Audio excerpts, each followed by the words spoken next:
উপকূলবর্তী সমুদ্র উপকূলবর্তী এলাকায় যেটা কোস্টাল রেগুলেটরি জোন, সেখানে 500 মিটারের মধ্যে কোনো ঘর বাড়ি দোকানপাট হবে না। আবার নদীর ধারে 150 মিটারের মধ্যে হবে না। অথচ দেখছি পশ্চিমবঙ্গের সর্বত্র সে নদীর ধারে দোকানপাট ঘর বাড়ি সব কিছু হচ্ছে, যার ফলে লক্ষ লক্ষ লোককে আমাদের ইভাকুয়েশন করতে হচ্ছে।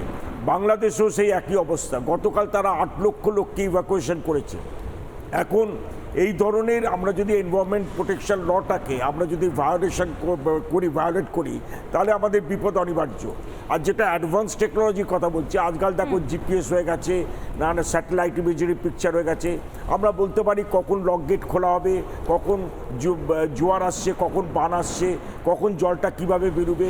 আমরা কলকাতা কর্পোরেশনকে চেয়েছিলাম, আমি ডক্টর নৈরিতা বন্দ্যোপাধ্যায়, আমরা চেয়েছিলাম যে আমরা ফিট করতে টাইম টু টাইম, তার জন্য আমরা বিনিময়ে কিছু চাইনি, কিন্তু কর্পোরেশন সেটা নেয়নি। এখন কত হচ্ছে, এই যে 5,032 কোটি টাকা এটা আমফানের সময় কেন্দ্রীয় সরকার দিয়েছিল, সেটাও ঠিকমতো ইউটিলাইজ হয়নি।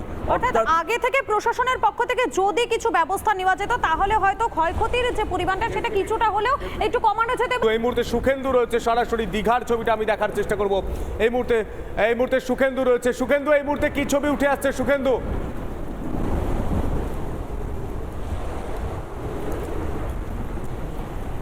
দেখো সন্তু, এই মুহূর্তে আমি রয়েছি দীঘার সমুদ্র সৈকতে এবং ঠিক এই জায়গা থেকে আমরা গতকাল রাত পর্যন্ত এই দীঘার ছবিটা দেখানোর চেষ্টা করেছি দর্শকদের। এবং এই মুহূর্তে আমার ভিডিও জার্নালিস্ট দেবব্রত একটা ছবি দেখাচ্ছে। দেখো, সমুদ্রের যে একটা ঝড় হয়ে যাওয়ার পর, মানে ল্যান্ডফল প্রসেস কমপ্লিট হওয়ার পর যে ছবিটা এই মুহূর্তে, দেখো সমুদ্র উত্তাল, এর মূলত যে দেখা যাচ্ছে ছবিটা, যে সমুদ্র উত্তাল এবং দীঘার সমুদ্র সৈকতে কার্যত ফাঁকা রেখে দেওয়া হয়েছে, কারণ প্রশাসনের তরফ থেকে এখনো পর্যন্ত সমুদ্র তটের নিকটবর্তী জায়গায় কাউকে যেতে দেওয়া হচ্ছে না।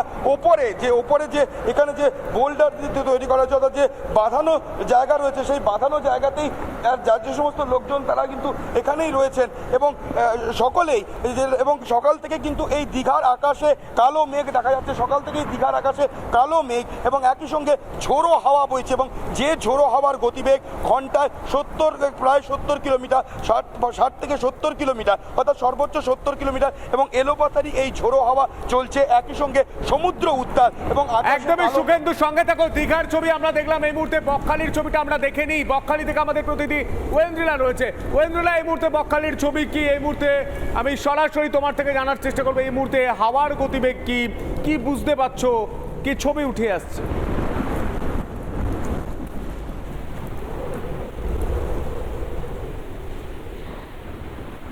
দেখো, এই মুহূর্তে আমরা বকখালিতে দাঁড়িয়ে রয়েছি। দুর্যোগের যে মেঘ তা কিন্তু এখনো পর্যন্ত বকখালি, নামখানা এই সমস্ত জায়গা থেকে কাটেনি।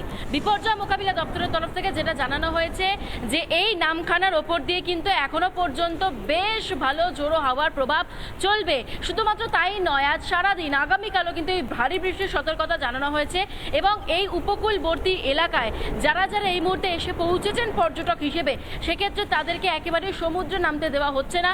শুধু তাই নয়, যে জায়গায় আমি এখন এই মুহূর্তে দাঁড়িয়ে রয়েছি ঠিক সমুদ্রের কাছাকাছি জায়গা, সেই জায়গাতে এই মুহূর্তে ঝড়ের গতিবেগ রয়েছে 60 কিলোমিটার প্রত্যেক ঘন্টায়, এবং সেই সঙ্গে বেশ কিছুটা কিন্তু ঝড়ের গতিবেগের সঙ্গে বৃষ্টিও হচ্ছে। মেঘ কিন্তু একেবারে কালো হয়ে রয়েছে।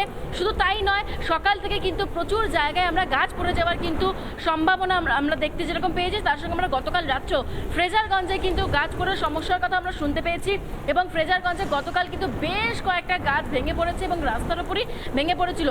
আজকে সকাল থেকেও কিন্তু আমরা সেই ছবি দেখিয়েছি, একদম বকখালির যে ছবিটা ছিল একেবারে সমুদ্র তটের, সেই ছবিটা আমি একটু দূরের ছবিটা দেখানোর চেষ্টা করবো। একটু ভিডিও জার্নালিস্ট শম্ভুকে বলবো, শম্ভু, এই মুহূর্তে ঠিক যে প্রাকৃতিক যে দুর্যোগের যে বাতাবরণ তৈরি হয়েছে এই মুহূর্তে, সেই ছবিটা একটু তুমি দেখাও।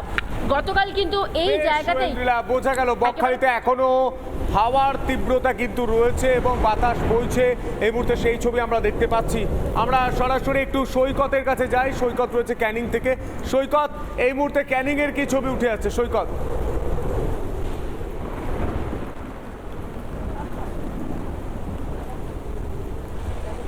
দেখো গতকালকেই এই ক্যানিং সাগর এই চত্বর ছুঁয়ে অলরেডি ল্যান্ডফল করে গেছে ঘূর্ণিঝড় রেমাল, এবং তার প্রভাবে ক্যানিং রোডের বর্তমান চিত্রটা দেখানোর চেষ্টা করব। ক্যানিংয়ের এখানে সকালবেলাতেই একটি প্রকাণ্ড একটি গাছ রাস্তার ওপরে ভেঙে পড়েছে। পিডব্লিউডির দায়িত্বপ্রাপ্ত কর্মীরা গাছটাকে কেটে দিয়েছেন যাতে যোগাযোগ ব্যবস্থাটা অন্তত থাকে, বিচ্ছিন্ন না হয়, এবং এই যে বিদ্যুতের তারের ওপরেই এই গাছটি ভেঙে পড়েছে, যার ফলে এই গোটা এলাকা এই মুহূর্তে সম্পূর্ণ বিদ্যুৎ বিচ্ছিন্ন। স্থানীয় মানুষজন রয়েছেন, তাদের সঙ্গে কথা বলবো। ক্ষয়ক্ষতির পরিমাণ কি? ক্ষয়ক্ষতি মোটামুটি ভালোই হয়েছে, গাছপালা অনেক ভেঙেছে এবং কিছু কিছু মাটির ঘরদোরও গ্রামের ভিতরে ভেঙেছে, সে খবরগুলো আমরা পেয়েছি।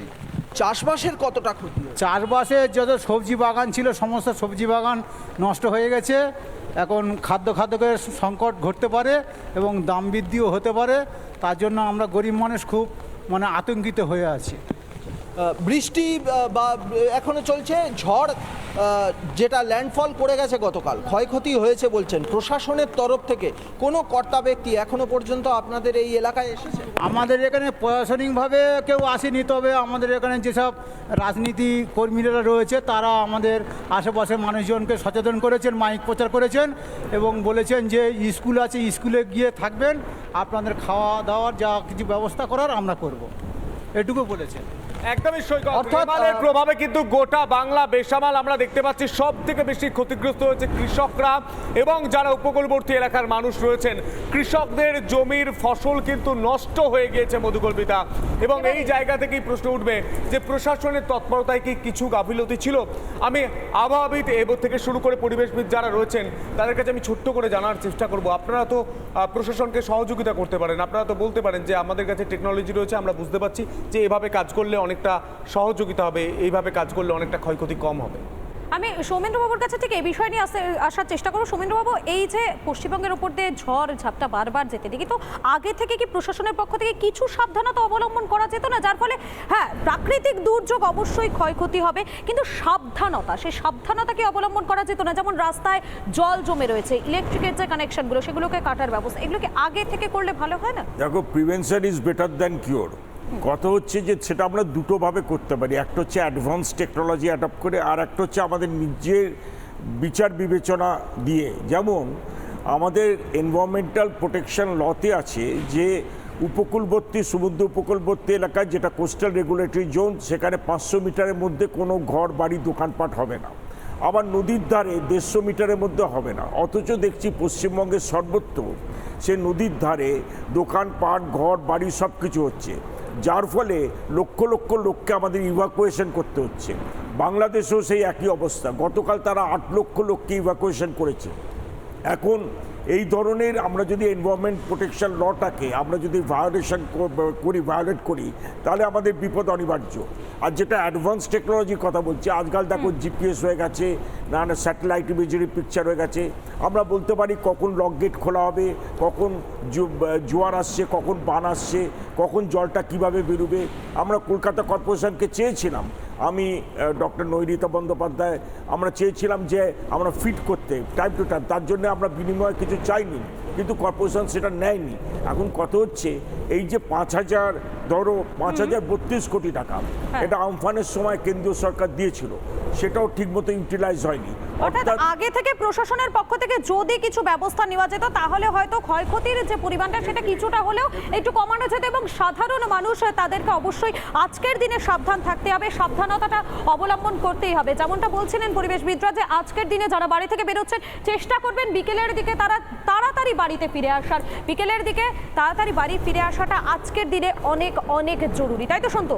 একদমই তাই। সতর্ক থাকুন, ভালো থাকুন, সুস্থ থাকুন এবং প্রতিটা মুহূর্তের খবর জানার জন্য আপনার নজর থাকুন রিপাবলিক বাংলা, কারণ রিপাবলিক বাংলার প্রতিনিধিরা তারা গ্রাউন্ড জিরোতে দাঁড়িয়ে প্রতিটা ছবি তুলে ধরছে। আমরা জানি এই সময় কতটা কষ্ট হয়, আমি নিজে এই আগের ঝড়েই ছিলাম। আমরা জানি যে কিভাবে ঝড়ের মধ্যে থেকে এই ছাতা ধরে রেনকোট পরে ক্যামেরা সামলে বুম সামলে প্রতিটা খবর তুলে ধরতে হয়, কিন্তু সেই চ্যালেঞ্জটা রিপাবলিক বাংলার প্রতিনিধিরা অ্যাকসেপ্ট করে।